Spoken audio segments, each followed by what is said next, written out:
Well, hello everybody, and welcome back to IVATOPIA's Let's Play of Tyranny. No, Tyranny. I can never say it right. Tyranny. This is episode 46 anyway.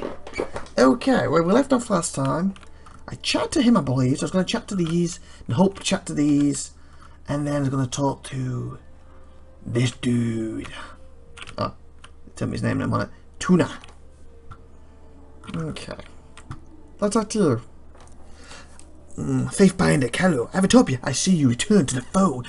Your exploits in Vanderwell are the matter of some discussion. Why?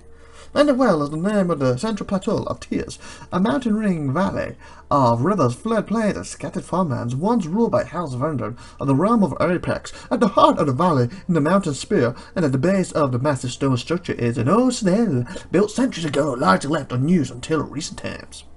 Faithbinder of Ballinger regards you with a descending eye, and for a moment you feel as if she is trying to peer into the very depth of your mind. She got something over her eyes. What can I do for you? Kind of touches a gentle hand to your shoulder. Oh, you want to go into the bedroom? Come on, then. Has anything happened while I was away? You seem to know much of my actions. Have you been spying on me? How have you occupied your time in B-Word City? I'd like to know more about Tunan. I have some concerns about the war. Okay, has anything happened while I've been away? I don't know the name, Faithbinder, whatever. Full looks. Travelled to the Velm Citadel to secure the archives for our gracious overlord. The stages there proved more stubborn than we anticipated. So Regulus, call him Regulus, whatever, was first to proclaim Kara's edict of fire, consuming the Citadel in a gulf of eternal flames. A sad affair. You seem to know much of my actions. Have you been spying on me? Don't act so surprised. It's my duty. Duty. D-U-T-Y, that, to ensure that those who operate under the educator's name adhere to the spirit of his law is not, if not the very letter. And those who don't, of course, I have nothing to hide. Back to my previous questions. Of course I have nothing to hide. So you say, but I have to weigh all evidence presented before me with an objective eye. Assume you are being watched, Faithbinder, but don't concern yourself. There's no more than any citizen of the Empire can expect. How have you occupied the B-Word City? Tuna sends me on assignments here and there. I settle disputes between the locals when the adjudicator is otherwise occupied. She smirks. Everything from trade disagreement to pushing chorus, squatters out of basements. Real rewarding work. She waves it off. The glory of war is not an honor reserved for the likes of us. We're the fish swimming in Tuna's wake, picking up scraps along the way. We're rather large and imposing compared to the bottom feeders of the Tears, but fish all the same. I'd like to know more about Tunu. Tunu is our overlord's fair and... was that exciting? No? Well, that word is adjudicator. He speaks with the voice of Kara's laws, and his word is judgment. I have some concerns about the war. You are free to share them in my confidence. She leans in closer. Oh, she wants a kiss now. Come on, pucker up. We cannot crush the opposition with such weak efforts. We are too lenient. Bloodshed and brutality reign supreme. Peace cannot follow such cruelty. Our armies squabble at each other's throats. Divided, we cannot win. Second thought, I like. Let me ask something else. We cannot crush such weak efforts. We are too lenient. Yeah, why not? I'm trying to play this as an evil playthrough. I don't disagree with you, but bear in mind that these southern barbarians are being welcomed into the Empire. Karis places no value in a mountain of Tearsmen corpses, at least none that I could fathom. Farewell, farewell. Okay, what are you going to say to me? Faithbinder Regulus. Faithbinder, you return. Regulus looks up and down with that inscrutable expression. Oh, so he's the one who went in to start the fire. From that Citadel, because it didn't go right. You are as if you have questions for me to untangle. Ask, I'm feeling generous. Tell me about some of the past of Archons. Rin the Second, Archon of Lightning, often struggled to control the power that rode within him. If he suffered but a single slip of concentration, he risked an instant electrocution to his torch. Oh, okay. Or so he claimed after killing the first Archon of Water during a diplomat... Oh.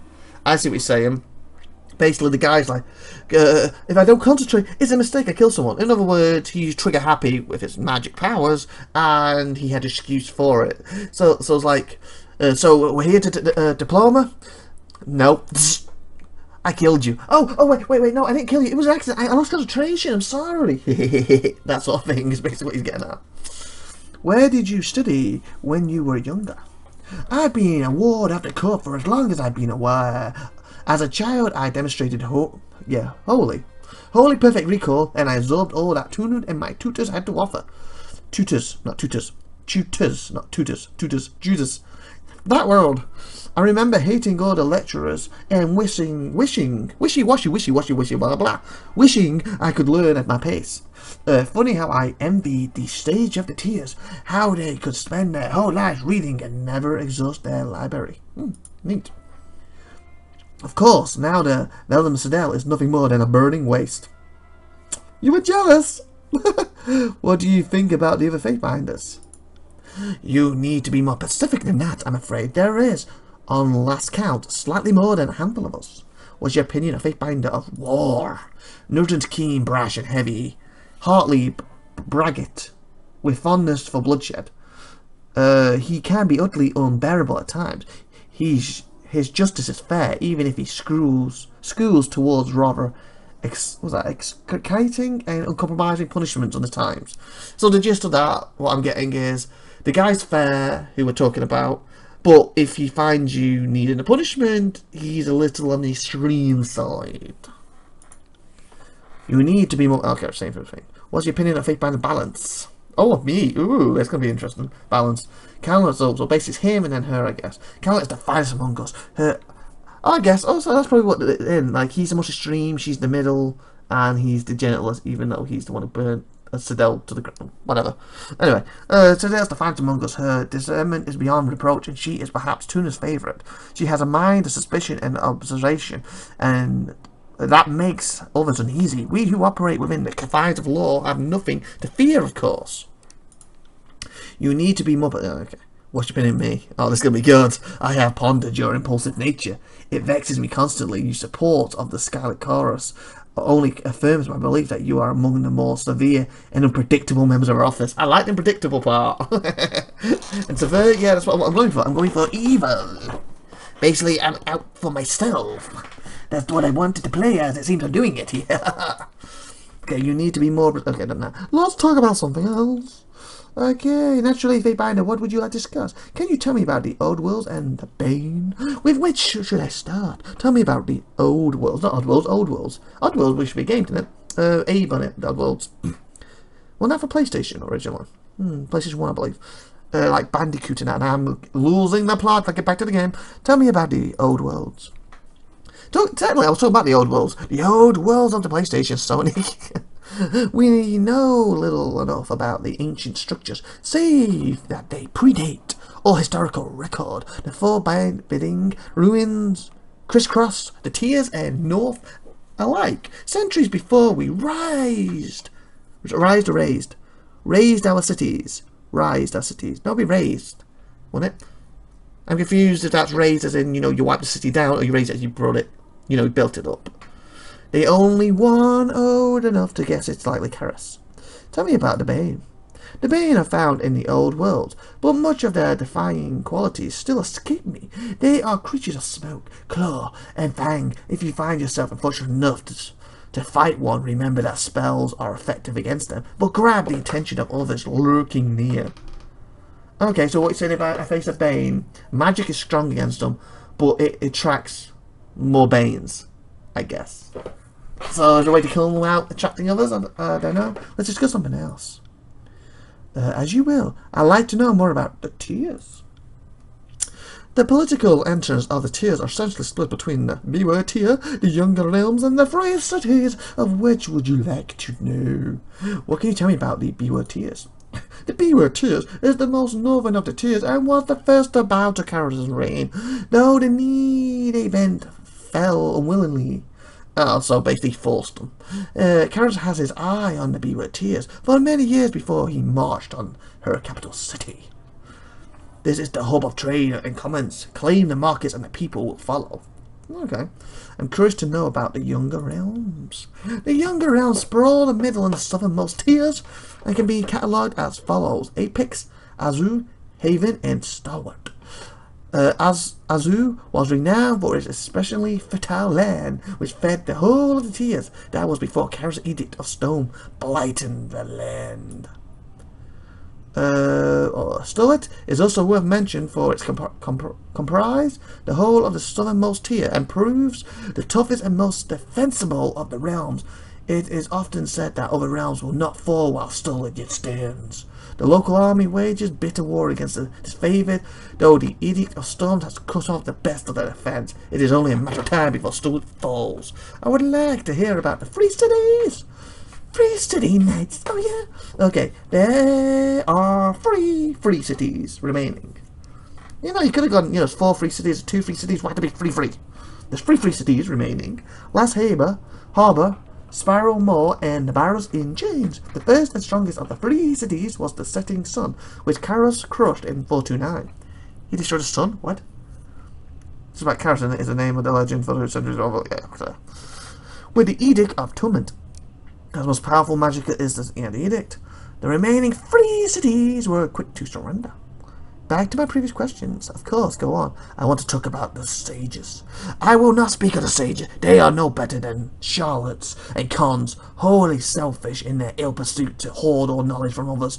They are self-blinded by their own deceptions and clever manipulations. They alone cause their own undoing and are solely to blame for the burning library. Oh, the thing you did. One of the most grievous and wrongs in the known histories for which they can never be forgiven.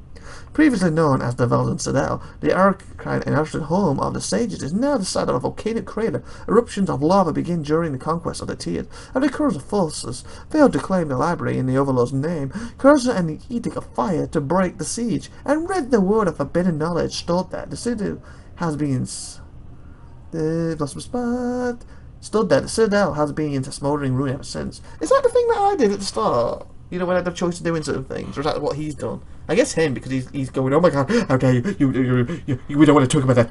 No, I shouldn't have done that. Don't talk about it. Basically. Farewell, goodbye, see you, au revoir. Okay. Who did I side with again? I can't remember. Let's talk to Blues first. Hello, do you want to talk to me? Aurora avoids making any eye contact with you, but instead carries on speaking with her company. I guess I sided against you then. I am duty bound to remain civil to you in the Vented Court, but don't push it. Wow. Wow. Yeah, you the Blues. If I remember correctly, we had a plan. You ignored it, and we had to fight you in the process. So, how does that make me the traitor? It makes you the traitors. Since I was basically in charge, you was listen. Big band, the lieutenant gives you a cute nod. A cute nod? I'm ill at ease in this polished hall, but I admit that it's a reprieve from the battlefield and training ground. If Ashes needs me to stay here, represent his interests throughout the occupation, then I'll be up to the task. Okay. Well, let's listen to this. Hopefully these will be more talkative because we kind of sided with them, I guess. And so goes your Twitter. She nods to you along with a gesture of her staff. Nice job making it out of Arden's well in one piece. Must be easy when you can hide in a spire. Wow, these guys are jerks. Faithbinder, you're no stranger to Tuna's Court, but I prefer to spend a little time here as possible. In spite of these closed walls, I feel strangely exposed. He glares up at Tunu. So good of you to join our little family with the voices. We'll make you feel right at home. Voices ready for my head. Randy Orton is probably here somewhere. The Legend Killer. You'll make our time in the Tiers an interesting one, won't you? He smiles for an uncomfortable long time. Of course you will. Okay, interesting. I think we should say after having that rather long conversation. 17. I don't think I got 16. Yeah, I got 16. Don't have a 17. 17 it is. And with that, I'm going to end the episode here. So like, subscribe, and that good stuff. And tune in next week when we will talk to Tune himself. Why is he with us here? Does he believe what we said? We do not know. Or is he going to rip our throats out? Or will I kill him? Let's find out next week. Same time, same bad time and all that on IVATOPIA's channel. Let's see you next week. Like, share, and good stuff. Bye, everyone.